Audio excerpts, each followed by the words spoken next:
영국 웨스트민스터 대성당에 가면 조지프 에디슨이 쓴 다음의 시가 새겨져 있다고 합니다. 시의 제목은 누가 떠나고 누가 남는가 입니다. 3면밖에 안 되는 짧은 시라 이 시간에 잠깐 여러분께 읽어드리고자 합니다.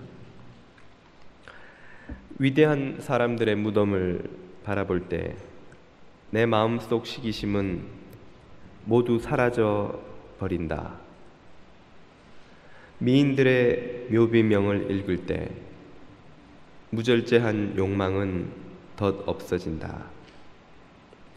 아이들 비석에 새겨진 부모들의 슬픔을 읽을 때 내 마음은 연민으로 가득해진다.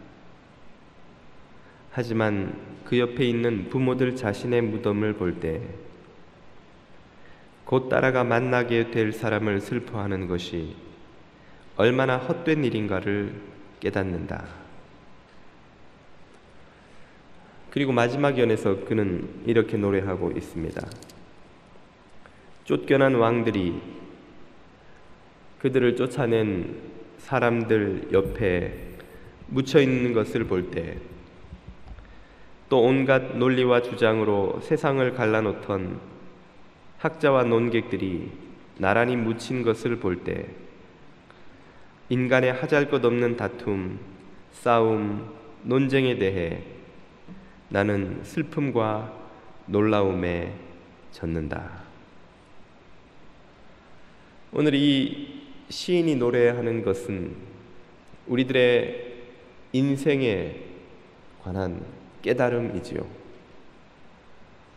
그는 이 무덤 앞에 서서 영원이라는 시간 앞에 서 보게 되자 세상에서 사람들이 서로 옳다, 더 높다 주장하며 다투는 것들이 얼마나 부질없는 짓이었던가 하는 것을 깨닫게 되었다고 합니다. 그에게 이런 깨달음을 준 것이 무엇입니까? 바로 영원이라는 시간이죠. 영원. 만약 우리들의 삶이 이 세상에서의 한 세상으로 끝이 나는 것이라면 이곳에서 우리가 얼마나 높고 얼마나 크고 얼마나 더 성공적인 삶을 사는가는 그 무엇보다 중요한 것이 되겠습니다. 그러나 이 시인이 깨달은 것처럼 우리들의 삶이 이 세상이 전부가 아니라 이어지는 영원한 다음 세상과 연결되어 있고, 그래서 이 세상에서의 크고 높고 잘남이 그 세상으로 이어지는 것이 아니라면, 만약에 오히려 그 세상에서는 역전이 일어나는 것이라면 이 세상에서 더 높아지기 위하여, 더 성공하기 위하여, 남보다 더 인정받기 위하여 일으켰던 모든 다툼들이 도대체 무슨 의미가 있느냐고 그는 묻고 있는 것입니다. 이 시인이 깨달은 교훈은 바로 예수 그리스도께서 당신의 제자된 우리들에게 깨우쳐 주시고자 했던 진리이기도 합니다. 예수님은 오늘 본문에서 제자들의 다툼을 보시고 질문을 던지시지요. 오늘 본문 33절과 34절을 보십시오. 가버나움에 이르러 집에 계실 때 제자들에게 물으시되 너희가 길에서 서로 토론한 것이 무엇이냐 하시되 그들이 잠잠하니 이는 길에서 서로 누가 크냐 하고 쟁론하였음이니라. 제자들이 길에서 다투었습니다. 그 다툼의 이유는 12명의 제자들 중에 누가 캡틴이냐, 누가 보스냐 하는 것이었죠. 베드로는 당연히 내가 제일 먼저 부름을 받지 않았느냐고 했을 테고, 아마 요한은 우리 집이 제일 부자라서 예수님을 제일 많이 후원하지 않았느냐 그렇게 말했을지도 모르겠습니다. 세리였던 마태는 누가 제일 똑똑한지 생각해 봐라 생각할 수 있다면 그런 말을 했을지도 모르겠고, 가룟 유다는 누가 내 잔머리를 쫓아오랴 이런 말을 하지 않았을지 모르겠습니다. 어쨌거나 그 제자들은 누가 더 높고 더 중요하고 더 큰 사람인가를 놓고 자기들끼리 싸웠다고 합니다. 오늘 이 본문에서 우리는 우리의 가정과 일터와 그리고 교회와 사회에서 일어나는 온갖 분쟁의 이유를 발견하게 됩니다. 그것은 우리가 더 높아지고자 하는 마음 때문이지요. 남들보다 더 높아지고 더 대접받고 더 중요한 사람이라고 여기고자 하는 마음 때문이지요. 우리가 교회에서 내가 제일 잘 압니다, 내 말을 다들 들으셔야 합니다 라고 주장할 때에 우리는 내가 이 교회에서 제일 큰 사람이요 하고 사실은 주장하고 있는 것이죠. 예수님은 이런 크고자 하는 마음이 일으킬 분쟁의 역사를 미리 내다보고 계셨습니다. 지금 당신 눈앞에 있는 12제자뿐 아니라 2000년 교회 역사 동안 수없이 많은 다툼과 분쟁과 분열을 일으킬 그 무서운 해악이 그 크고자 하는 마음 속에 있다는 것을 꿰뚫어 보고 계셨던 것입니다.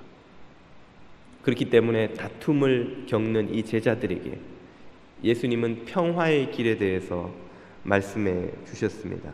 그것이 바로 35절의 말씀이지요.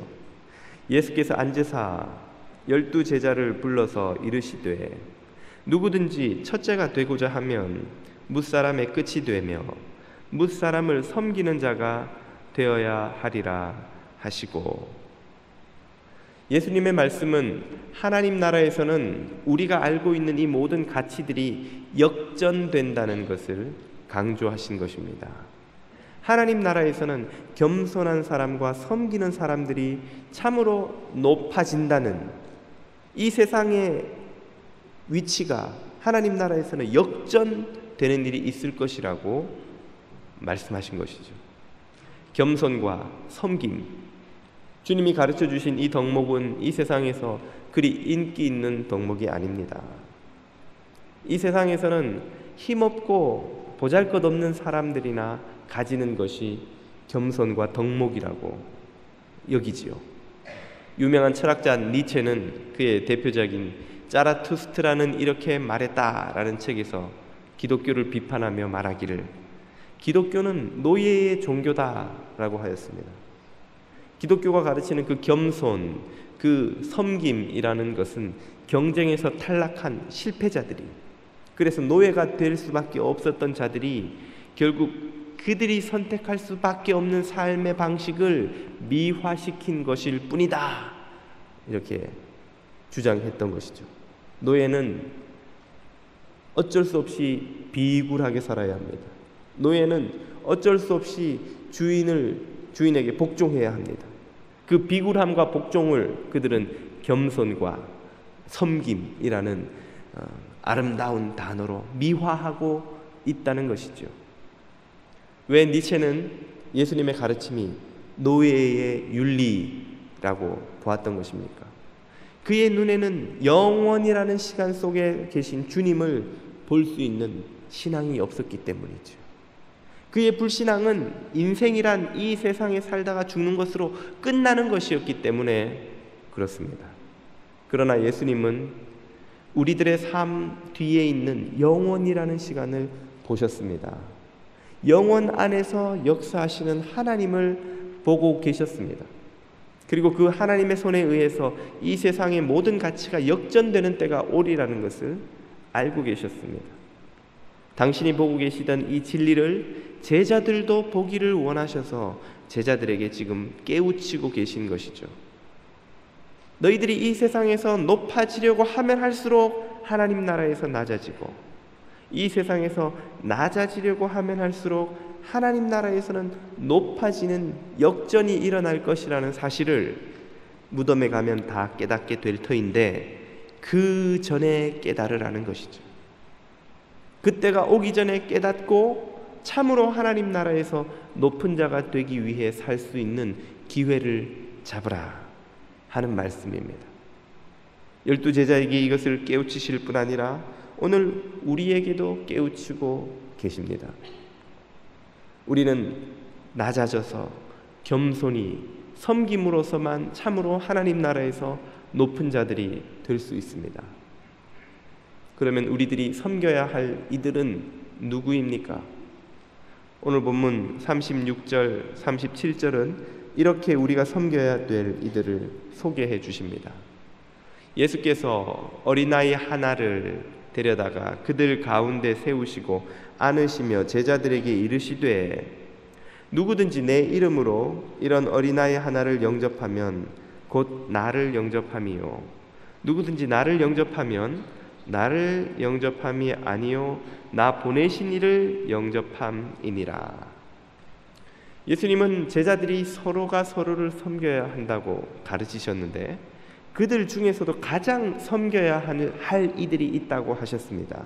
그들은 바로 이 어린아이들처럼 작고 보잘것없고 멸시받고 소외된 이들이죠. 이들을 섬기는 것이야말로 하나님을 섬기는 것이라고 주님이 말씀하셨는데 그 의미는 이들의 섬김에 상이 따른다는 말입니다. 이 진리를 예수님이 다른 곳에서도 강조하신 적이 있지요. 누가복음 14장 12절 이하를 보면 이렇게 되어 있습니다. 예수께서 또 자기를 청한 자에게 이르시되 내가 점심이나 저녁이나 베풀거든 벗이나 형제나 친척이나 부한 이웃을 청하지 말라. 두렵건대 그 사람들이 너를 도로 청하여 내게 갚음이 될까 하노라. 잔치를 베풀거든 차라리 가난한 자들과 몸 불편한 자들과 저는 자들과 맹인들을 청하라. 그리하면 그들이 갚을 것이 없으므로 내게 복이 되리니 이는 의인의 부활 시에 내가 갚음을 받겠음이라 하시더라. 주님이 이 본문에서 우리에게 교훈하시는 삶의 방식은 우리 대부분이 가지고 있는 것과는 상반되지요. 우리들은 무엇을 좋아합니까? 성공한 사람, 부유한 사람, 인기 있는 사람, 교양 있는 사람, 수준 있는 사람. 그래서 내가 그들과 가깝다는 것이 다른 이들에게 자랑거리가 될 만한 사람들 곁에 가고 싶어 합니다. 그들을 대접하고 싶어 합니다. 그들과 사진을 찍고 그들과 밥을 먹고 그들의 사인을 받고 그들의 명함을 받고 그래서 내가 누구와 얼마 전에 점심을 먹었는데 말이야 라고 그 친분을 과시하는 것이 우리에게 자랑거리가 되는 이들 곁에 모두들 가고 싶어 하지요. 왜 그렇습니까? 주님은 우리들의 그런 마음 속에 숨어있는 의도가 무엇인지를 꿰뚫어 보고 계셨습니다. 그것은 바로 give and take이죠. 우리가 그들에게 무엇인가를 베풀고 섬기면 그것이 어떤 방식으로든 나에게 돌아온다는 것을 우리는 알고 있다는 것입니다. 그것이 돈으로 돌아오든 기회로 돌아오든 인기로 돌아오든 사람들의 부러움으로 돌아오든 나의 자부심으로 돌아오든 그런 이들은 내가 주는 것을 주는 만큼 돌려준다는 것이죠. 기부하면 take이 있다는 거예요. 주님께서는 그런 기브에, 그런 기빙에는 당신이 개입하지 않으시겠다 말씀하셨습니다. 그런 이들에게 너희가 주는 것은 다 돌려받지 않느냐. 그런 이들에게 준 것은 그런 이들에게서 받아라. 그것은 내가 돌려줄 것이 없다 하는 말씀이죠. 어떤 것만 돌려주십니까? 우리가 주었으나, 우리가 기브했으나 테이크 할 수 없는 이들, 가난하고 병들고 힘없고 사회적으로 지위가 없고 다른 이들로부터 멸시받고 그래서 사람들이 곁에 가려 하지 않는 이들, 그들과 안다는 것이 자랑거리가 결코 되지 않는 이들에게 너희들이 준 것이 있다면 그것들은 기브하지만 테이크할 수 없다는 것을 주님은 알고 계시죠. 밑 빠진 독에 물 붓는 것 같은, 흐르는 강물 위에 음식을 던지는 것 같은 그런 일들은 이 세상에서 되돌려받을 수 없다는 것을 주님은 알고 계십니다. 그런 섬김만 내가 돌려주겠다. 그런 섬김에는 내가 상을 내리겠다 하신 말씀이죠. 우리들의 섬김 중에서도 하나님이 갚으시는 섬김이란 바로 이렇게 작은 자들, 무기력한 자들에게 베푸는 것이라고 할 수 있습니다. 이것이 섬김의 비밀입니다.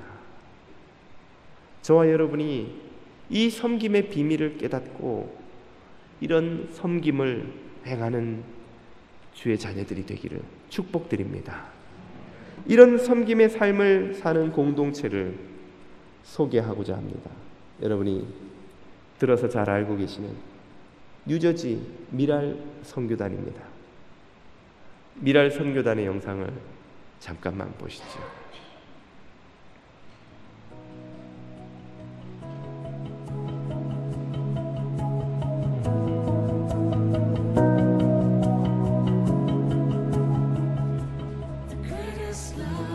우리는 조금 다르게 보일 뿐입니다. 눈으로 보지 말고 마음으로 보면 그들이 아니라 우리가 됩니다. 똑같은 설렘으로 꿈을 꾸며 똑같은 믿음의 자녀로 똑같은 세상을 함께 살아가는 우리는 모두가 평등한 한 알의 미랄입니다.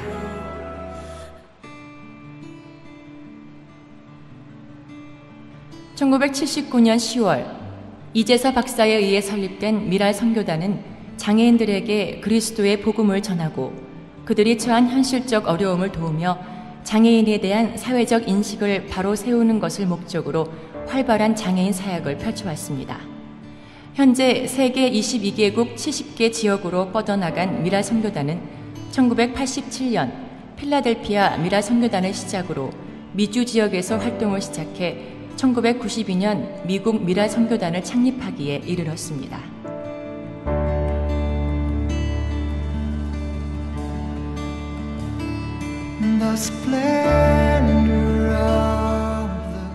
(1993년) 뉴욕 미랄 선교단에 이어 뉴저지 미랄 선교단이 창립된 것이 1994년 10월 미주 미랄 총단장, 한국 미랄 총단장을 역임한 강원호 목사가 2001년 2대 단장으로 부임하면서 현재 뉴저지 미랄 선교단은 300명의 단원과 120명의 장애인이 등록되어 있습니다. 이곳에서는 정기 프로그램으로 화요 모임과 사랑의 교실, 방과 후 장애 아동과 청소년들을 돌보는 애프터스쿨을 실시하고 있으며 특별 프로그램으로 매년 여름 1000명 이상의 장애인과 봉사자들이 참여하는 사랑의 캠프, 장애인의 날을 맞이한 미랄 큰잔치, 추수감사절 행사 등을 마련합니다. 뉴저지 미랄의 역할은 한 사람의 장애인이라도 그들이 용기를 갖고 소망을 갖고 살아가는 그런 역할을 하기를 원하고 또 이 땅에 봉사하고 사랑하고 나누기를 원하는 사람들에게 그 기회를 주는 것이죠. 그래서 이 땅에서 사랑의 나라를 계속 확장시켜 나가는 것입니다.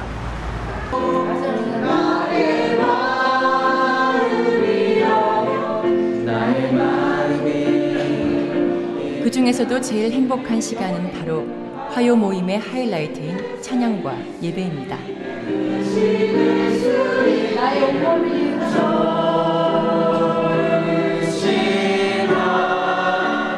하나님의 사랑으로 하나가 되는 미랄의 울타리 안에서 장애인들은 마음껏 마음의 날개를 펼칠 수 있는 세상을 얻고 마음의 장애로 세상을 보던 사람들은 제대로 눈뜨는 연습을 시작합니다.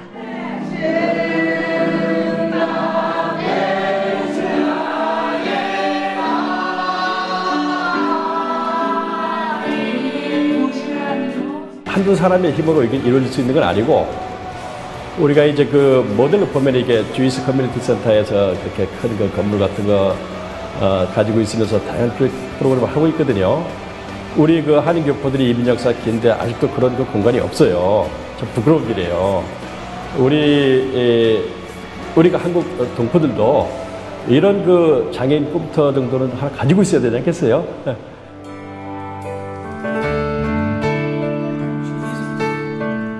장애인 꿈터는 그들만의 꿈이 아닙니다.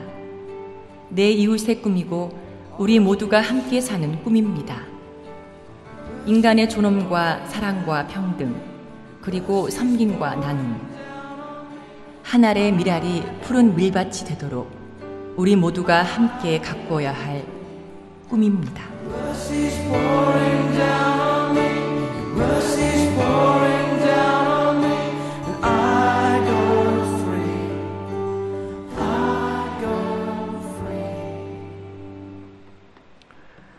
미랄 선교단에서 섬기는 이분들은 왜 자신들의 귀한 시간과 돈을 들여 장애우들을 섬깁니까? 그들은 세상에서 더 부유해지고 성공하고 더 귀한 존재가 되고 싶은 욕망이 없는 것일까요? 그들에게도 더 높아지고자 하는 마음이 있습니다. 그러나 그들이 소망하는 것은 이 땅에서 높아지는 것이 아니라 하나님 나라에서 높아지는 것이기 때문에 이 땅에서는 겸손과 섬김의 삶을 살기를 택하는 것이지요. 저도 얼마 전에 화요 모임에 참여했다가 큰 은혜를 받고 돌아왔습니다. 하나님이 그 모임에 임재해 계시고 작은 자 한 사람 한 사람에게 하나님의 손길이 함께하고 계신다는 것을 예배를 드리며 깨닫고 경험하며 큰 은혜를 경험하였습니다. 예수 그리스도가 말씀하신 것처럼 작은 자들을 섬기는 삶에는 엄청난 축복이 따릅니다. 진호야 사랑해라는 책의 저자 유현경 씨가 자신의 자폐 아들 진호를 양육하며 겪었던 절망과 그리고 축복을 다음과 같은 말로 책에 쓰고 있습니다. 한 대목만 제가 소개해드리고자 합니다. 진호는 두 돌이 지나도록 엄마 소리는커녕 해괴한 기계음 외에는 아무것도 말하지 못하고 모래로 자신의 눈을 비비고 야구 방망이로 액자를 깨뜨려 유리 조각을 얼굴에 뿌려대고 학교에서도 적응하지 못하던 아이였습니다. 몇 번이고 11층 아파트 베란다에서 함께 손을 잡고 뛰어내려 모든 것을 끝내고 싶게 만든 아이가 진호였습니다. 즐겁고 행복해야 할 퇴근길마다 아빠가 차의 핸들을 꺾어 남한산성의 천길 낭떠러지 아래로 떨어져 죽고 싶도록 만들고 겨우 마음을 다잡고 나면 혹시 아내가 무슨 나쁜 마음을 먹지나 않았을까 겁에 질려 집으로 달려오도록 만든 아이가 진호였습니다. 그렇게 한때는 우리 부부가 결코 넘을 수 없는 인생의 장애물로만 여겼던 진호가 지금은 세상 그 무엇과도 바꿀 수 없는 소중한 보물이 되었습니다. 우리 부부는 이제 이 아이 때문에 웃음 지으며 이 아이 때문에 내일이 오늘보다 행복할 것이라고 믿습니다. 그러한 행복은 진호가 내 인생의 적이 아니라 하나님의 값진 선물임을 깨달았을 때부터 시작되었습니다. 하필이면 왜 나에게 이런 일이 라며 울부짖던 나에게 인자하신 손을 내밀며 왜 너에게만은 안 된다는 것이냐 라고 물으시던 하나님, 나는 그렇게 내 인생의 가장 소중한 보물을 하나님으로부터 선물 받았던 것입니다. 그녀는 섬기는 이가 누리는 축복, 하나님이 주시는 상급을 이 땅에서 미리 맛보고 있는 것이지요. 오늘 우리 한국 교회의 다툼과 분쟁, 분열의 역사를 끝낼 비밀도 바로 여기에 있다고 믿습니다. 그것은 우리들이 서로 높아지려 하지 말고 서로 낮아지려 하여 섬김의 자리로 내려가는 것입니다. 높아지려 하면 다툼을 일으킵니다. 낮아지려 하면 평화를 가져옵니다. 섬기려 하면 축복을 가져옵니다. 저와 여러분이 이 세상에서 겸손하고 섬기는 삶으로 하나님 나라에서 가장 높은 자로 높임받는 이들이 될 수 있기를 주님 이름으로 축원드립니다.